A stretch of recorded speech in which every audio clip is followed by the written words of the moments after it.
आपकी तरफ से जो काम आपको करना चाहिए, अगर आप उसे ठीक कर देते हैं तो भाग्य कितना भी खराब हो, परमात्मा आपके ऊपर अनंत कृपा करके आपका भाग्य ठीक करता है।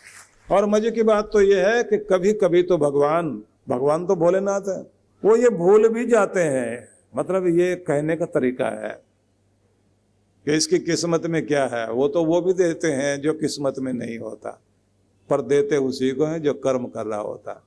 हमारे देश में एक कहानी प्रचलित है, लोक कथा प्रचलित है। कभी कभी लोक कथा सुन के भी अच्छा लगता है कि वे शंकर और पार्वती, भोले शंकर माँ पार्वती के साथ पूरे देश में भेष बदल कर विचरण करते हैं, दुनिया का हाल चाल पूछते हैं, लोगों पर करुणा करते हैं।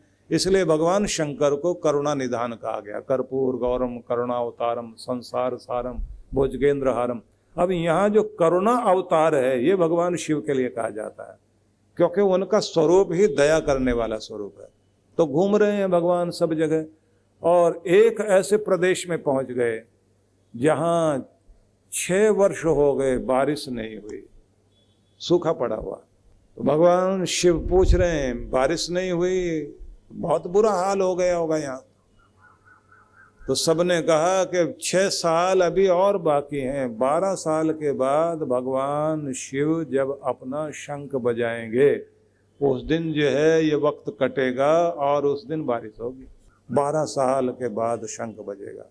तो भगवान शिव ऐसे ही विचरण करते करते एक किसान के पास पहुंचे जो खेत में हल चला रहा था।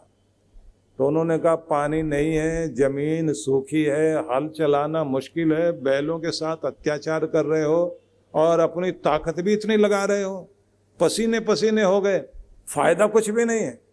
वो बोले महाराज समझाओ नहीं। शिव जी ने भेष बदला हुआ था, समझाइए नहीं। कर्म करना छोड़ दिया, मेहनत करना छोड़ दिया, प्रैक्टिस छूट जाएगी, अभ्यास छूट जाएगा और बैलों को भी बैठे बैठे खाते रहने की आदत पड़ जाएगी। अगर हम कर्म छोड़ देंगे तो फिर उसके बाद 12 साल के बाद कुछ भी हो फिर क्या फर्क पड़ जाएगा। आदमी को अपना अभ्यास कभी नहीं छोड़ना चाहिए, अभ्यास करते रहेंगे, बात बनेगी जरूर। शिव जी सोचने लगे 6 साल से तो मैंने भी प्रैक्टिस नहीं की शंख बजाने की, कहीं मैं ना भूल गया हूं। एक बार देखे तो सही बजा के। जैसे उन्होंने बजाया और उसके बाद जो बादल उमड़ घुमड़ करके आने शुरू हुए और तेज बारिश हुई तो किसान जोर से हंसा और बोला महाराज जैसे ही आदमी कर्म करता है तो फिर कितने समय का दुर्भाग्य ये नहीं देखता, उसका कर्म उसका सौभाग्य खींच कर लेकर आ जाया करता है, क्योंकि ऊपर वाले को भी दया आ जाती है। कर्महीन पर दया कभी नहीं आएगी। जो भाग्य के भरोसे बैठे हैं उन पर दया नहीं आएगी, जो कर्म के भरोसे है उन पर तरस उस मालिक को भी आता है। इसलिए कर्म तो करते रहना चाहिए, कर्म नहीं छोड़ना चाहिए। अभ्यास करते करते हम अपने आप को उधर ले जाते हैं जहाँ चलते चलते हमारे जीवन में सौभाग्य प्रवेश कर जाता है। इसलिए कभी भी खाली मत बैठो, अभ्यास जारी रखो।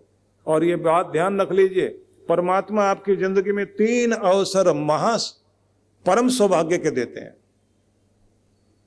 लेकिन वो 3 अवसरों का लाभ वही लेगा जो अभ्यास करते करते अपने आप को इस लायक बनाए रखता है। जैसे ही अवसर आया, चांस मिला, एकदम शिखर पर पहुंच जाएगा। नहीं तो वो लोग भी हैं जो ये रोया करते हैं चांस तो बहुत अच्छा मिला था लेकिन कर नहीं पाए, हाथ से निकल गया।